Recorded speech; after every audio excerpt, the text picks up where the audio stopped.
Hello, hello, welcome to the podcast. Hey, so long time no hear or see if you're watching on YouTube. So, I'm actually gonna be kicking off a new series here called Why Fitness. And I mean, for you listeners, the podcast and even the YouTube channel, you would have seen a little bit of this. You would have, me talking a little bit about the gym and some of my intermittent fasting and some of the stuff with cutting out monsters and whatnot. And so you would have got a taste and a glimpse of this. And then I know I've kind of been quiet lately. I've been just busy working on stuff, and I've been really thinking a lot about the channel and the direction I wanna go with it. I'm gonna be taking it a bit of a different direction, and I'm gonna be kicking it off with this series Why Fitness. I'm gonna be talking a little bit about what you can expect from the channel from here on out, or the podcast, either one, here on out, and kind of the reason why. So there will be some rebranding, name change, both for the podcast and the YouTube channel here in the next month or so. And this series is gonna let me point people to the why of everything, of why I did kind of what I did and the differences and everything. So, with that, let's jump in. So, why fitness? All right, I got some notes here, so I'm gonna be looking at these. So, here's the thing. Here's just some basic things of why fitness. Why I decided to take my health and make it a priority, and not because it was just trendy. It does seem like that, right? Like everyone is getting healthy now. It seems so. All right, my autofocus got a little crazy on me there. So first off, just longer life, right? Like, it, if you're healthy, you're gonna end up living a longer life than if you're not. I mean, okay, yes, you could have. There's different things that could cause that to not be true, but for the most part, in a general sense, that is very true. And I just got thinking about this, and I remember thinking about like my grandkids and the difference between an extra 10 or 15 years with the grandkids as well as the productivity of that time. Like there's a huge difference between, oh, okay, I've got like 7 years with grandpa, and but what, he was really sickly and he was kind of old, and like he was there, but we would visit him, we'd sit, we'd talk and whatever. I tell him about my life and what's going on versus like, no, like I had an extra 15 years with my grandpa, and he was like, it was insane up until like the week he died. Dude was like, we were going hiking, we'd go off and do whatever, we'd go on traveling together, we went on a road trip. When I graduated high school, he took me on a 3-month road trip across the country, whatever, right? All these things. It's like grandpa was a beast. Like, great, grandpa inspired me. There's a huge difference as far as family legacy. So I'm like, okay, that's a big deal. Like that's not nothing. That's a big deal. And then okay, from a ministry side, I started thinking too, same thing. Like, do I wanna be that guy who, like, has to kind of retire from ministry somewhere in his 60s because 'cause I'm older and I just can't, or do I wanna be the guy, like, you see the picture, like, you this is an exaggeration, but you see, like, the picture of the guys who are, like, totally fit, like, in their, like, 70 something years old.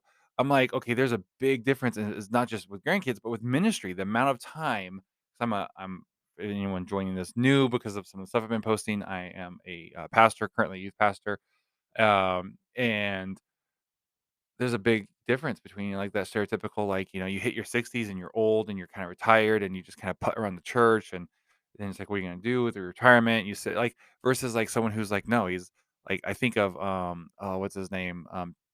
Tommy Barnett, who, in his 60s, a couple years ago at his big conference they have, he was crowd surfing in his 60s. Like, I wanna be that. So, I wanna be the guy who's, like, super healthy up until, like, and all of a sudden it's like wakes up one day, not, or even just drops dead, right? Like, oh, he's perfectly healthy, just died in his sleep. Didn't wake up the next day. I want that to be me, not some guy who spent 15 years dying a slow, agonizing death.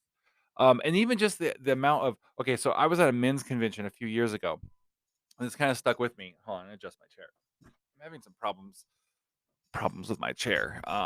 So I was at this men's convention and this guy was there and he was one of the speakers, and he's also a vendor there, and he talked all about health, and he talked about, like, okay, walking, he talked about shoes, getting good shoes, all these different things, and a bunch of just little, like, encouragement to get healthier, and then tips and tricks. He wasn't there trying to get you, like, ripped or anything. He was like a coach or a physical fitness for, like, a sports team for years, and so now his ministry is he goes and he talks about this stuff, and his idea behind it, he goes, "Listen, let's say there's 600 men here at this men's convention.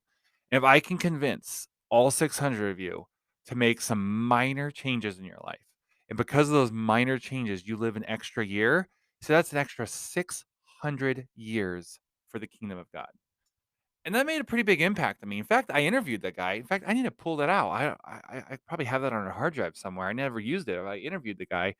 Um, and yeah, this idea of the extra amount of ministry that you can have, and that was just I'm like, "Oh, man, yeah, 600 years by if every man there just made minimal changes to add a year." Now, with moderate changes, you can easily add more than that, but it's like, man, imagine an extra 600 years. That's crazy to me. So that's another big thing is like how much more ministry I can do. And then not even just how much longer I'm alive to do ministry, but the things I can do because I'm not, at 68, I'm not putting around or retired in like a convalescent home or something.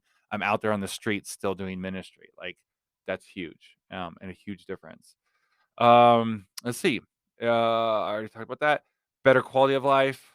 And I kind of talked about that too. So yeah, just this idea that's really what got because I've been wanting to lose weight and stuff for a long time. I tried back in like the late or the mid 2000 teens, and I was trying to like walk and I was trying to eat a little bit healthier, and then I moved to Virginia, and then Southern food like that just it did not go well. And so it's something like I've wanted to do, and I finally made that commitment, and over the last 7 months, I've really been working on it, and I really feel like God speak to me on a few things. Like, I felt like God spoke to me back then and gave me a vision for, like, my life and what He wanted me to do, and there were certain things I had to do that, and health was a big one of them, one of the big things. I had to get to a certain level fitness-wise before I could really step into what He was wanting me to do. Not like I was saying, like, "You're too fat. If you don't do this, I'm not gonna let you do this," but it's like, "No, like, this is what I want you to do, and you just are not gonna be able to do it." Like, and multiple reasons, and I'll get into more of those as the series goes on. So, yeah, this is just a little bit of an introduction to it, but this idea of why fitness and this introduction of just because it affects everything else, right? Like your fitness affects everything. So I can't think of anything it doesn't. Well, Pastor Jared, like, we really need to be spending our time in our word and our Bible reading. And here's the thing: if you're disciplined, like that takes discipline. And almost everyone I talk to students, parents, like, everyone seems to struggle with, like, being disciplined in their daily devotions. This is one way this is actually, to be honest, I kinda forgot about this, I wasn't gonna talk about this, I just remembered this. I literally and I have a whole video that's gonna be talk about, like, feeling like it was hopeless, had gotten to the point where I remember thinking, like, "Okay, I don't even believe that I can do this," and like, change my health and all that because I don't feel like I'm ever gonna be able to exercise consistently enough. Actually, that wasn't the issue. It was the food, like, change my food enough. Said, "But I'm gonna start walking every single day, not to lose weight or to get healthier, because at this point, I can't even conceive that. It just seems so impossible. I'm gonna do this for the mental." I was really studying the brain and all this stuff. I was going through, like, Tony Robbins. I was listening to a lot of, like, David Goggins, E.T., reading a bunch of, books on brain science and how the brain works and all this kinda stuff, and I remember thinking, like, I wanna build that discipline. I was listening to a lot of, also what's his name? I can't think of his name. The super awesome Navy SEAL guy. His book is right here.